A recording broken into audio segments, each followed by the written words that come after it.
Hey, what's going on, everybody? We're back here with the RHINO castable refractory kiln burner project, and we saw this burner performing very well on propane and waste oil. That did so good that it merited further development of the project. So we ended up submersion curing another design of a thinner piece of castable material, and I had a hunch it was probably just going to break and fall apart on us, but we got to come up with a method of fabricating an industrial performance burner that can handle the process of firing pottery and things like that, because you need something that can just run for hours and hours and hours. So we're also going to be seeing this thing with some of my high emissivity paint. Hey, what's going on, fellas? Back out here at White Sands, and today we're going to test another one of these castable refractory burners. Got a bit of a different design here. This one's a little bit thinner. This does not have any of the stainless steel fibers in it. I'm going to run a full tank of fuel out of this thing. See if we can get it to bust. I know that, you know, the cycling on and off is the most detrimental event this thing will endure, but I still just want to run it through its paces and see that it can withstand a whole tank of fuel anyway. It is a castable refractory, so it should hold up, but we could get some thermal stresses and cracking going on.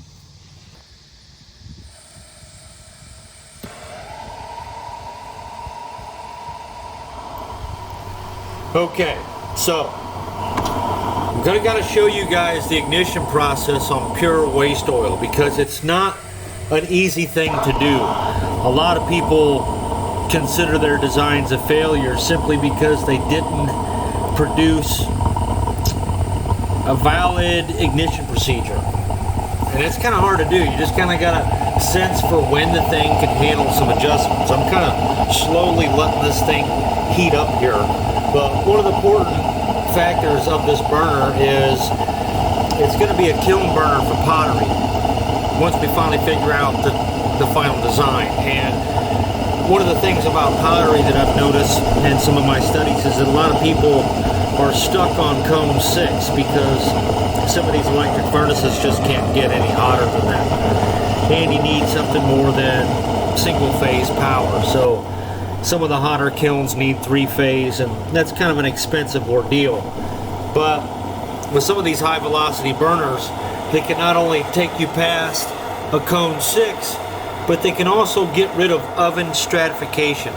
Some people report where they have temperatures in the range of cone 4 on the bottom shelf, and their top shelves are at a cone 6. Well, the high velocity thrust coming out of this burner kind of mixes those furnace gases enough to where you don't have that high temperature stratification. We've got some cracks already, but I want to talk about the frame rate of this camera. Alright guys, so the camera does this flame no justice at all due to the frame rate phenomenon. So this flame is flapping around at like 3000 hertz, and we've got 30 hertz on the frame rate. So it makes it look like, you know, it catches the flame here, it catches it there and here, but really it's so fast and it's buzzing around so quick, it actually is a very tight, neat little cone. It looks floppy in the video, but I'm telling you, there are very sharp, precise cone edges on this high velocity flame. If you listen to it, you can kind of tell that the sound, the frequency and ferocity of the sound doesn't match the flame in the picture, and that is because of the frame rate of the camera. You may have seen this where like wheels appear to be turning backwards and fan blades look like they're moving different speeds, or you may have even seen helicopter blades stop completely due to the frame rate of a camera. The inner cone does have a feather on it, but you can see a discrete inner high velocity cone in person. The camera's just doing it no justice. We can only see it at nighttime. We're doing about 80 horsepower here, which is pretty cool. Meaning if you were to hook this thing up to a 100% efficient steam engine, you'd get about 100 or about 80 horsepower out of it. In real practice, you'd only get about 40 to 60. So we're cracking there. There's our 100 psi run, and we do end up cranking this thing up to 140 psi's. We burn about 6 liters so far. We're right around an hour out, and I timed it earlier, and it was coming out to 6 liters an hour, which is 60 kilowatts basically. It's 10,000 watts per liter. So if you burn 1 liter per hour, you're 10,000 watts or 10 kilowatts. And you know, it goes on up. You burn 5 liters, then that's 50,000 watts or 50 kilowatts. And a horsepower is 745 watts. You can kind of see the inner blue cone right there. You see that sharp inner cone? So anyway, I think now we've increased the pressure to 140 psi's. So we're really ripping. This thing's doing about 110 decibels.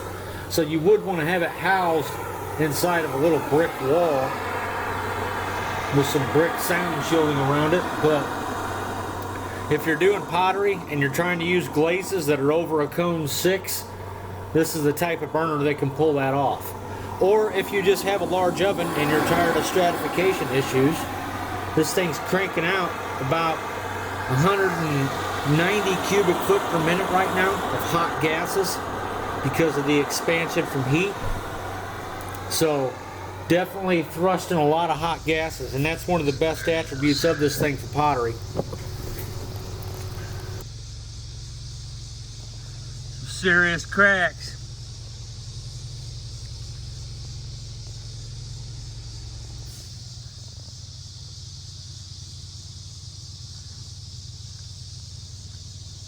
So where do we go from here? So our options are going to be encasing this thing in stainless steel, kind of like we did with that Fat Man burner, which performed phenomenal, by the way.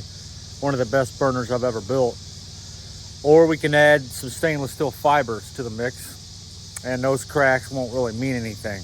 They're just stress cracks, which is common with refractory materials. I'd rather it didn't crack at all though. So it failed in that sense, but we're going to take a look at this thing after it cools down and think about the next step. All right. So we did sustain cracks immediately.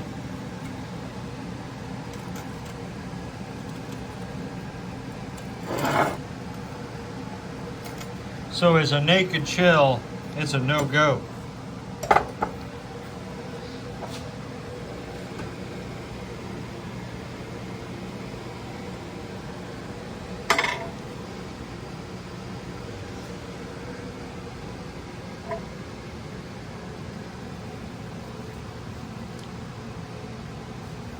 I was doing a coating test at the same time there.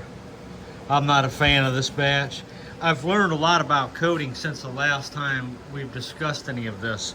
I've been studying glazes for pottery, and come to find out, the science of glazes is extensive. And that's kind of what we're trying to make, is a glaze. So I'm going to be veering away from these dual composition compounds, and we're going to be looking at some formulas that consist of, 5 or 6 different ingredients to make a perfect formula for the operating temperature we're targeting. That's going to be one of the issues, is the best formula will be temperature dependent. Some formulas will function better at higher temperatures than others, and some will work only at lower temperatures. So that's kind of what this paint that you're seeing on here is all about, as I was testing it. All right, guys. So the dreaded record button strikes again. Essentially, I was able to easily pull this apart with my hands. Kind of see an inside look of it here. And we were kind of expecting this to happen. And you can see here that my coating has turned into a glaze. And I did want to talk about glazes. And one of the reasons why I tried this coating on the inside of this burner is because of CO gas ingress. When the CO gas penetrates into the refractory, when you have a high CO partial pressure, the iron particles inside of the refractory react with the CO gas catalytically, which means the iron is not consumed, which means the reaction continues, and more carbon will build up and blow out the refractory. I'm working on a side project I can't discuss.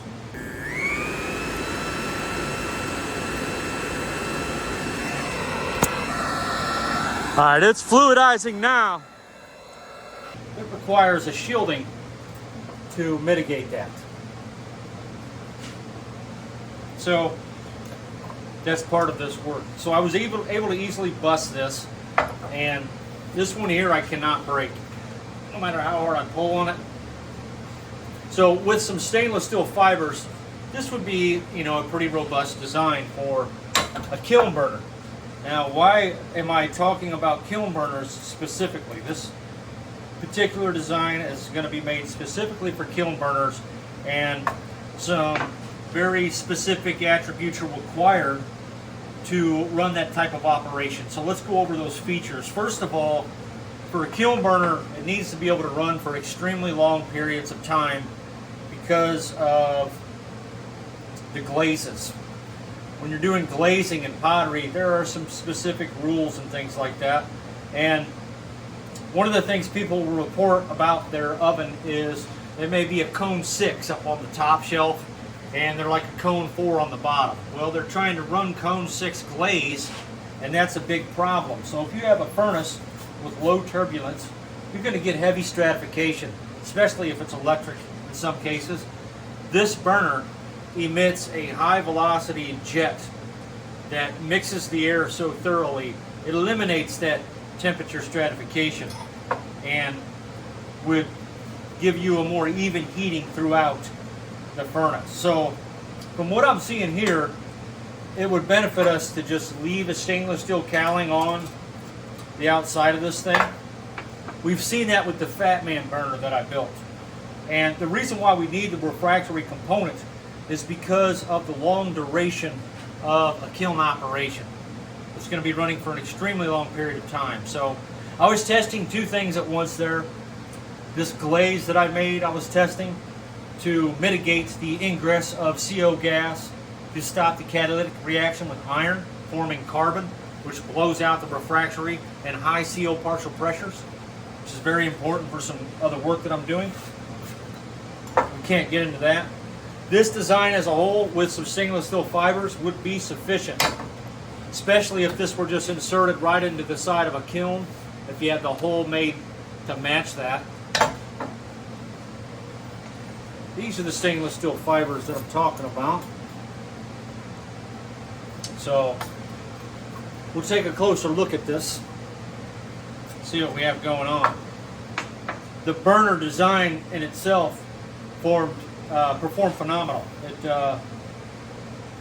had some really good combustion attributes, and there's no buildup inside of here. It's white as snow, and we were running waste oil. The back plate isn't, but which is kind of weird. Maybe we should talk about that. Let's look at that a second.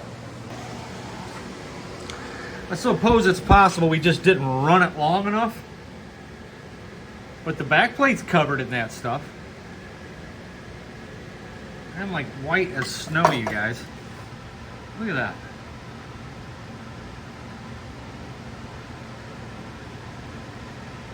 So that's very odd. It should be looking like that, or like this. Let's see if we can get a shot down in here. Okay, so the cameraman is fired, dude. I'm washing out. Let me try something else here. I may not have painted the inside of that though. I think I did. I don't think I painted the whole inside of that. Never mind. But you know what? It's good that I didn't. So let's take this off here and get a look at this real quick, because something cool is going on here. Okay, so this is really interesting here. We have a buildup on the back plate. Not much, but it's there. You know, so over the course of time, Maybe that's an issue running, you know, 15 days out of the week. But look at that. There is no buildup per se on this inner surface. Look at it. There's a little bit of black right there, the carbon from when I shut down and changed the fuel ratio. But for the most part, it's still white as snow. This is a non-treated interior on this one. We only treated the exterior. And a little bit of that lip on the inside right there. You can see where the brush mark stopped. And we're getting that a yellow buildup. Probably like some kind of metallic sulfury ash. Inside here, we have nothing. It did bubble up on me, and I know why that happened, because I used some sodium carbonate that still had a little bit of sodium bicarbonate in it, and it bubbled up. I need to stop using sodium carbonate. This was a sodium carbonate mix, and it made a very bubbly glaze. However, this glaze wasn't allowing any buildup to take place. You can see here where the glaze came off, where it boiled off. We were getting a buildup starting right there.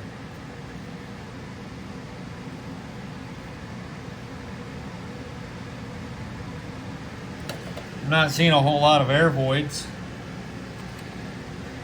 I believe this composition has too much aggregate.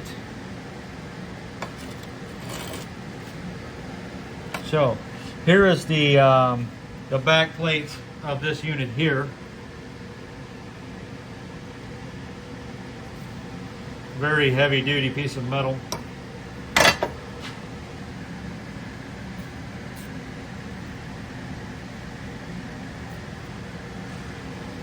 So, interestingly enough, this coating is somehow benefiting a self-cleaning process. So what we're doing now is we're moving towards glaze recipes for this high emissivity paint. The other reason why I put this in here is because the high emissivity of the paint would cause the combustion chamber to run hotter. So I'm thinking about maybe doing this again and putting some of these fibers in there. I tried 3% by volume on an artifact I did the other day, and that seemed to be good. But either that or just leave the stainless steel cowling on. That's going to increase the price, sure enough, but we're working towards a viable product here. I'm not trying to save money, I'm trying to make the thing work, and then we'll look at the cost of it then, you know. We don't want to price it out of existence before it's put together. But I'm very interested in this self-cleaning feature of this high emissivity coating. You can see that yellow ring right there where this glaze wasn't vitrified. Anywhere we had vitrification, we're good. This is the same material on the outside. Got a little bit of crazing there. So, that's where we are. So I've been kind of hitting class hard. I'm taking 2 courses in pottery to learn about the glazes. And you can see here all the different chemicals that go into some of these glazes, and I learned some really cool stuff about the fluxes. So essentially what it comes down to is we got to add some fluxes to these coatings, and the fluxes, they lower the melting point in a way of the zirconium and stuff like that. But what's really happening is it's kind of like dissolving sugar in water. Like, you're not melting it, you're just dissolving it in water. The fluxes act in a similar fashion. They melt at a low melting point, and they create this hot liquid that is then able to dissolve the higher melting point silicas and the zirconium oxide and stuff like that. I don't think it dissolves the zirconium oxide, but it does provide a liquid medium for that material to be dispersed in.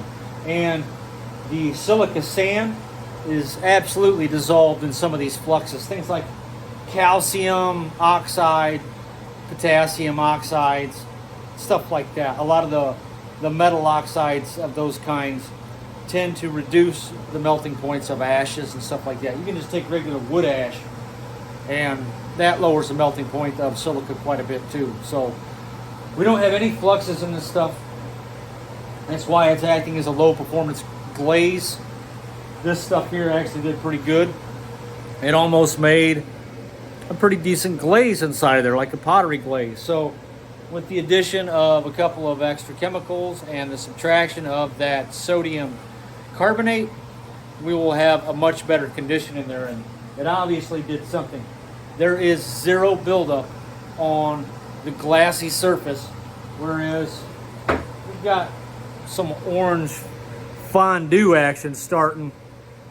And I've seen one of these things running after 50, 60 hours. It gets to be like a 1/4 inch thick, that ash layer. So, pretty interesting discovery.